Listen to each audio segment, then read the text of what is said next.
Good morning, friends. Let's begin with a prayer. Divine Mother, Heavenly Father, friend, beloved God, Jesus Christ, Babaji Krishna, Lahiri Mahashaya, Swami Shri Yukteswar, our beloved Guru, Paramhansa Yogananda. Humbly we bow at thy feet. Divine Mother, awaken our hearts to the presence of your cosmic energy. Help us to feel your prana, your life force, flowing through us in all activity. Help us to know that our strength, our power, our devotion is awakened through your grace, that we may live ever more closely in attunement with thee, sharing thee with all the world. Om. Peace. Amen. We'll begin with a chant this morning. What is this life flowing through my veins? What is this energy? What is this consciousness? And what is this power? What we're singing to as we chant this chant is that formless current of energy that is divine consciousness, that formless current of energy that is ever flowing through us, that we can tap into and access at any moment. So we ask this question, what is this life? What is this energy? What is this consciousness? What is this power? Hold in your mind that formless, benevolent, ever-present current of God's grace, which is flowing through our lives, throughout this world, in all circumstances, in trials, in times of joy. That current of life force is always accessible, and it's always guiding us.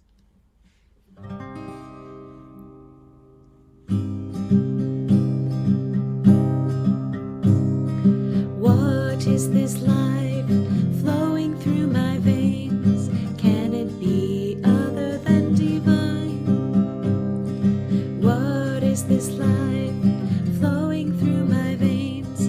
Can it be other than divine? In thy light, in thy love, in thy joy, I'm one.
Just imagine that current of energy,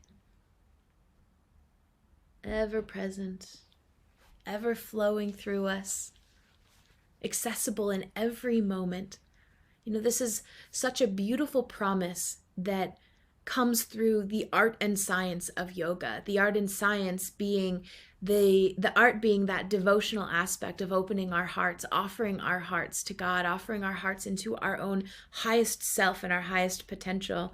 And the science being our meditation practices, our pranayama practices, our mantra practices, or japa, that promise that as we attune our consciousness and as we bring ourselves more and more in attunement with that vibration of the divine, that our consciousness will change and we will feel that current of energy ever present, ever flowing through us. And it's here and it's accessible, and it's our own limitations that keep us from accessing it in every single moment or every single circumstance.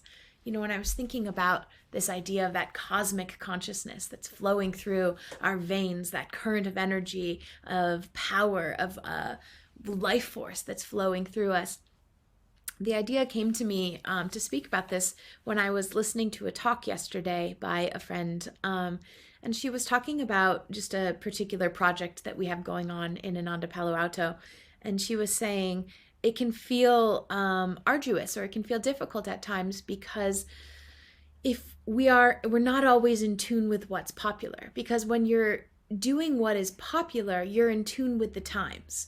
But when you are, what we're trying to do in this particular project, and what she was saying, what we're trying to do when working with consciousness on this larger scale through the work of Ananda at large, is we're building and creating for the future. And that concept struck me because so often we want to confine ourselves into the limitations of what feels simple, or what feels easy, or what feels in tune with the times, what feels current, what feels relevant. How do I access and give people what they need right now, where they're standing? And yet there's this incredible reality about the difference between what we would call Kali Yuga consciousness and Dwapara Yuga consciousness, or, to use a term that is in tune with the times, fixed mindset versus growth mindset. If any of you are in education, then you know this is a huge concept that's become more popular in education recently. And that Kali Yuga consciousness, Kali Yuga, the yugas being these long periods of times, these tens of thousands years long periods of time when the consciousness of mankind is either more enlightened or less enlightened. And Kali Yuga is at the bottom of this scale of consciousness. And so it's sort of known as, if you think back to what were considered the dark ages in history, that's Kali Yuga consciousness. It's that reality that, and what I mean by those darker consciousness is, we're further away from knowing truth. We're further away from recognizing, we as a collective human consciousness are further away from recognizing that this world is not what it seems, and that the world is not made up of solid, tangible things. And Kali Yuga consciousness is that fixed mindset, that idea that this is solid, it's not changeable. I just have to deal with the circumstances that come at me in life. I just have to take on the challenges and fix them with whatever tools are in my tool belt right now, here in this moment, that are fixed, that are concrete. Versus that Dwapara Yuga consciousness. That Dwapara Yuga is the age of energy. And what is energy? Energy is that current of divine consciousness that is flowing through and has manifested creation. So it's never apart from us. That consciousness is always present. The way we use that energy, how refined we are in being able to access and be aware of that energy, depends on how focused we are, how concentrated we are, how in tune we are with that divine flow, that divine current. But it's ever present, whether we're in Kali Yuga, Dwapara Yuga, or any of the higher yugas, any of these stages of consciousness. It's not that divine energy leaves us.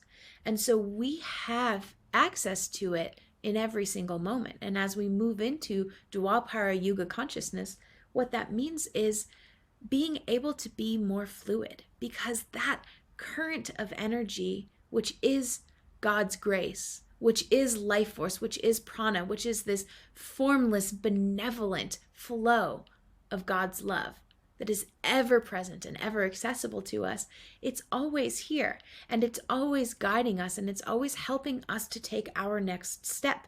But if we get stuck in a fixed mindset, if we get stuck in that place of being what Swami Kriyananda would call problem-oriented versus solution-oriented, then we become aware only of our limitations, and we don't allow space for that divine inspiration to flow through us. And there are so many other solutions available. And again, all of this was prompted because I was thinking about that reality that if we just try and fix problems that are in front of us right here with the consciousness of the times, then we may be in tune with what's happening now in our world, but we're not in tune with the teachings that Paramahansa Yogananda has brought. We're not in tune with that truth of Sanatana Dharma, that this world is not what it seems, and this world is not made up of fixed problems, that there's always a solution that's out there. And I don't say this glibly, because there are a lot of very real and very big issues that we are facing globally across the world right now here in October of 2020. But the way that we approach those problems makes all the difference. The way that we approach those, and I wouldn't even call them problems, I would call them challenges. Will we be stuck in a fixed Kali Yuga mindset, or can we access that flow of inspiration, that divine current of energy that is guiding us and offering us that opportunity to step into its divine grace in every single moment? And Swami Kriyananda and Paramahansa Yogananda were such beautiful examples of this. What does it mean to access that flow and to be fluid rather than fixed? Well, one of the first examples that came to mind for me was when Swami Kriyananda was in college, and he was studying for his exams, and he realized that he wasn't prepared for his Greek exam. And he walked around. Now, if I think about being in a fixed mindset, what would you say? You'd say, well, I haven't studied. I'm not prepared. I'm not going to pass this exam tomorrow. I'm stuck. Here I am right up against my limitations. I'm not leaving space for the possibility of a skylight, for those of us that know that reference to Swami Kriyananda when he was when he was writing the essence of the Bhagavad Gita, and he was feeling stuck in knowing what it was that Paramahansa Yogananda was inspiring him to write. The thought came to him. He was saying, I can't remember. I don't know what I'm supposed to be writing. And the thought came to him, don't forget the possibility of a skylight, meaning that he could access that information and feel that flow of inspiration that he was looking for as he was writing that text. And for each one of us, that skylight exists. It's not just for Swami Kriyananda. It's for anyone who's open to that possibility of that life force flowing through, and who's open to the possibility of being in a fluid space. So to come back to my story that I was sharing about Swami Kriyananda and his exam, his Greek exams, if I come up against that with that fixed mindset and I say, I don't know this information, I don't know, I don't have time to study for it, I'm not going to be prepared, I'm just going to fail this exam, then we're presenting our reality, and we're affirming for ourselves that reality that we are limited, that we are contracted down. Now, what Swami Kriyananda did is he walked around his room and he affirmed, I am Greek. I am Greek. I am Greek. And he just kept affirming it, walking around, marching in circles, feeling it for himself. And the next day, and he sat down and he studied just a few things, just whatever he could study in that time period. And the next day he sat down, and wouldn't you know it, that the few things that he reviewed the night before were the 2 or 3 questions that were on the exam, and he passed the exam. Now, what is it about that story that is relatable to each one of us? It's the fluidity. It's the ability to be malleable, to stand back and to say, there is a cosmic life force that's flowing around me. There is energy ever present. There is inspiration and there is grace ever present. And if I affirm that reality, then I can access that, and my potential is limitless. Swami Kriyananda didn't sit down and say, I am limitless, I'm going to sit down and study this entire book from start to finish in the next 6 hours before my exam, and I will know everything. He opened up to the potential of inspiration. And through that potential, through the ability to open up and not feel limited and contracted, but to be fluid and to say, I am Greek. I walk around and I am Greek. I feel Greek. I am Greek. I live in the consciousness of being Greek. It wasn't that he was then downloaded magically with all of this information, but he was inspired to study, and that divine grace that was flowing through that inspiration allowed him to be in tune with studying the few things that he needed to know in order to pass that exam. And this is what it means to be fluid. This is what it means to be open and accessible. There's always a solution that's presented to us if we're willing to be visionaries, if we're willing to look to the future. That's why, to come all the way back to what prompted me to think about this subject today, it's that reality of what does it mean to be creating for the future, but living in the present. It means being a visionary. And what is a visionary? A visionary is someone who's catalyzing inspiration, who's catalyzing the next wave of energy that exists, who's thinking outside of the box. I was thinking, what's the opposite of a visionary in the world of problem solving? And again, whatever that problem may be, it may be a personal problem that we have in our family, a trial or a struggle that's happening in our little insular family. It may be an issue or a problem or a struggle that's coming up with our work life and our professional environment. It may be looking at some of the global and social problems and the systemic issues that exist in our society. Whatever the challenge is that we're facing up against, do we want to be visionaries or do we want to be vigilantes? Vigilantes are people who are reacting to the issues.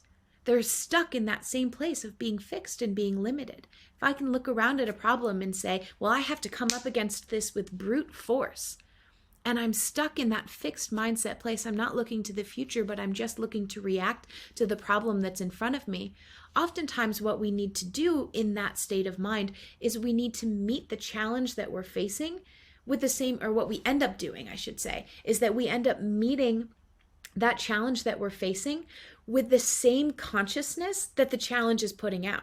So for example, if I'm in a vigilant, if I'm in that mindset of being a vigilante and I'm coming up against somebody at work who is being unjust, who is being prejudiced or unfair to me, and that negativity and that negative energy is coming at me, the vigilante aspect of wanting to react to it, to wanting to rebel against it, it has to meet that energy with a similar kind of energy, because when we're reacting, we're stuck in that same place and we can't really think about the idea of shifting the consciousness. Versus if I can come in and be a visionary, what would Yogananda say, or what would Paramahansa Yogananda teach us if we're coming up against a person in our professional life who's being unjust or prejudiced in a certain way? Use healing prayers. Send that person light and love. Open your heart and share gratitude for that person, soul to soul. Well, that's not something that we would do in a reactive state. That's something we would do in a visionary state. That's being fluid and open to the possibility that energetically, that magnetically, we can change a relationship simply by sharing love and by sharing light, not by meeting anger with anger or frustration with frustration. And so we have that opportunity in this Dwapara Yuga consciousness, in this opportunity to accept that God's grace is a flow of energy that we can tap into at any time. We have that opportunity to accept that reality and use it to lift our own consciousness. This is why Swami Kriyananda could say to us, he called to the Energization Exercises, which many of us will know, but for those of you that may not, it's a set of physical exercises of holding tension at different muscles in the body in order to feel the current of energy flowing. So if I'm tensing my forearm, I'm sending my will and my concentration there, and I'm tensing that forearm, I can feel the energy, and then I can relax it and I can feel that energy retreat. And so by physically working with the body, we can begin to understand how to send energy to different locations in the body, different places in the body. But ultimately what we're building is our awareness of energy, our awareness of that flow of energy. And we take that next step, and first I can say, I am tensing my forearm, but eventually through the practice of yoga, I can begin to recognize and say the divine willpower, the flow of divine prana is flowing through me to my forearm, and we begin to let go of that ego more and more. But to come back to what I was saying, Swami Kriyananda called the energization exercises our desert island. Technique, meaning that if we were trapped on a desert island and we could only bring one technique with us, we would bring energization. Why does he say this? Because being aware of that life force and being aware of how to not only redirect that life force in and up to our own point of Christ consciousness, to our own point of divine consciousness in our body, but being able to share and to direct that life force to others is one of the most powerful things that we have, one of the most powerful tools that we have available to us to help us to shift our consciousness, which of course is what we're ultimately all trying to do. So if I can become aware of that challenge at work, that person who is challenging me, and instead of meeting him or her with the same bitter attitude and the same anger and frustration, closing my eyes, going into my office, closing the door, and just doing 3 deep breaths from the heart, and recognizing whatever struggles, whatever pain, whatever frustration that soul is going through on a soul level, that my soul can reach out and it can send light and it can send love. This is solution oriented. This is being fluid. This is being aware that you are not limited, that you don't have to contract into those same feelings, that we don't have to contract into the anger and the frustration, but we have that opportunity to expand out and to feel that flow of life force coming through us in every single moment. When we begin to be aware that that current of energy is accessible, we can expand and expand and expand to places that are limitless. And who wants to be limited? When we're limited, we keep coming up against ourselves. And we can be grateful in the moment, because to come up against a wall or to come up against a limitation, we can bow down in gratitude that that limitation is there, because then it helps us to swing around to the front of it, to drop that limitation and expand beyond it more and more. But this idea of being solution oriented, this idea of being aware of always wanting to stay 2 or 3 steps ahead of the popular current times, because there is an awareness that's awakening to the fact that we are not just limited to the experiences that happen right here in front of us, that we are not limited to the same reactions. You know, Swami Kriyananda said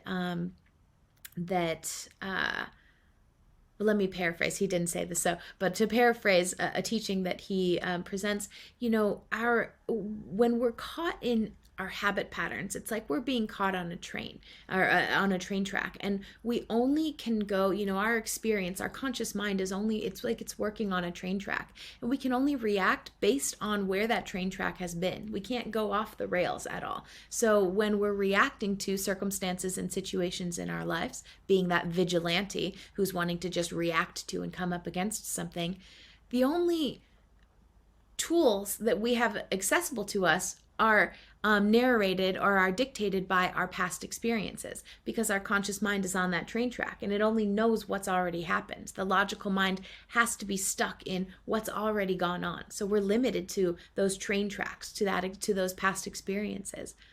But to be in our intuitive state, or to our intuitive mind, to be plugged into inspiration, to be plugged into divine grace, and to allow that current to inspire us, we get to go off the tracks, and solutions will come to us that we never would have thought of before.